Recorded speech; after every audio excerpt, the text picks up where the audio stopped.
یہ جو ہم نے ابھی دیکھا کہ اس بستی کے لوگ تین حصوں میں منقسم ہو گئے تھے. ایک وہ لوگ جو گناہ میں بڑھے جا رہے تھے، ایک وہ کہ جو خود گناہ تو نہیں کر رہے تھے لیکن روک بھی نہیں رہے تھے، اور ایک وہ کہ جو گناہ سے خود بھی مجتنب تھے اور نہی عن المنکر کا فریضہ آخری وقت تک سر انجام دے رہے تھے.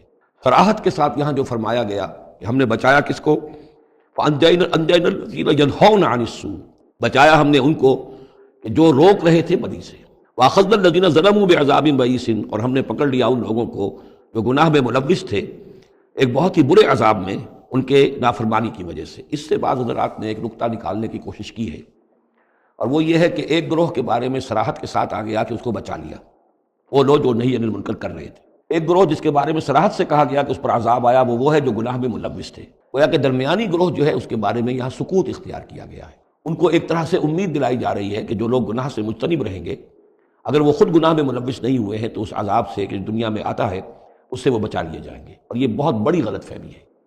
یہ ایسی ہی بات ہے جیسے کہ میں نے آپ کو بتایا تھا سورہ مائدہ کے پڑھتے ہوئے کہ جو آیت مبارکہ تھی کہ علیکم انفسکم لا یضرکم من ضل اذا اہتدیتم، حضرت ابو بکر رضی اللہ تعالیٰ عنہ کو خطبہ ارشاد فرمانا پڑا کہ لوگوں تم اس آیت سے بالکل غلط نتیجہ نکال رہے ہو.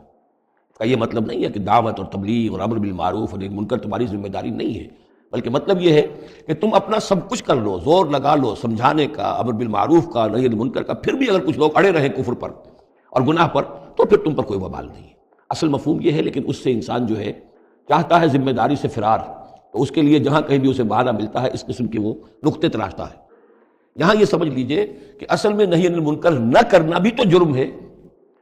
وَأَخَذْنَا الَّذِينَ ظَلَمُوا، ظلم جو لوگ ظلم کر رہے تھے، ایک دوہرا ظلم کر رہے تھے کہ گناہ میں ملوث بھی تھے اور اس میں ملوث تھے، اور دوسرے وہ لوگ تھے کہ جو اگرچہ ملوث نہیں تھے لیکن یہ کہ وہ روک نہیں رہے تھے. نہ روکنے کا جرم جو ہے یہ تو موجود ہے. اگر نہی عن المنکر فرض ہے، اگر یہ ذمہ داری ہے، تو نہ روکنا جو ہے یہ خود اپنی جگہ پر ایک جرم ہے.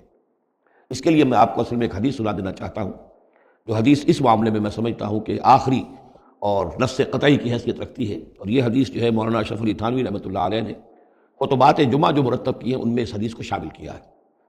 اور یہ حدیث قدسی ہے. اوحى اللہ عز وجل الی جبرائیل علیہ الصلوۃ والسلام ان اقلب مدینہ کذا وکذا باہلھا، اللہ تعالیٰ نے وحی کی حضرت جبرائیل کو کہ فلاں فلاں شہروں کو تلپٹ کر دو، الٹ دو، جیسے کہ عمورہ اور صدوم کے شہروں کے بارے میں حکم آیا.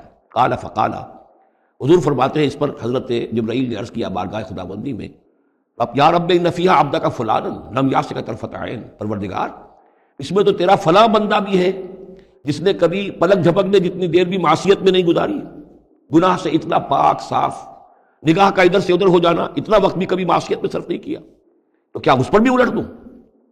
قال فقال، حضور نے فرمایا، اس پر اللہ تعالیٰ نے ارشاد فرمایا اقلبھا علیہ وعلیہم، الٹو اس بستی کو، پہلے اس پر پھر دوسروں پر.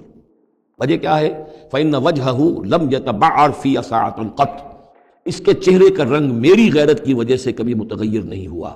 یہ خود تو گناہ سے بچا رہا، یہ گناہ پھیلتے رہے، شریعت کی دھجیاں بکھرتی رہیں، اللہ تعالیٰ کے احکام کا مذاق اڑایا جاتا رہا، اور یہ اپنے دھندے میں لگا رہا، کاروبار میں لگا رہا، یا اپنے نوافل میں لگا رہا، مراقبوں میں لگا رہا، ذکر اذکار میں لگا رہا.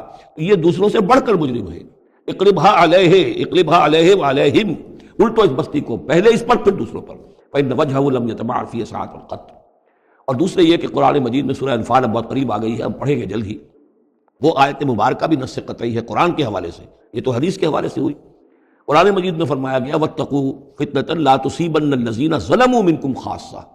اس دنیا میں جب کوئی اجتماعی سزا آتی ہے، کسی قوم کے اندر بحثیت مجموعی جب منکرات پھیل جائیں، تو جب سزا آتی ہے تو پھر وہ صرف جو گناہ گار ہیں انہی کو اپنی لپیٹ میں نہیں لیتی، بلکہ وہ لوگ جو بچے ہوئے تھے وہ بھی لپیٹ میں آ جاتے ہیں. ہاں امید جو دلائی گئی ہے یہاں سے وہ یہ ہے کہ جو امر بالمعروف و نہی عن المنکر کی آخری حد تک، آخری وقت تک کوشش کرتے رہے ہوں، اللہ تعالیٰ ان کو بچا لے گا.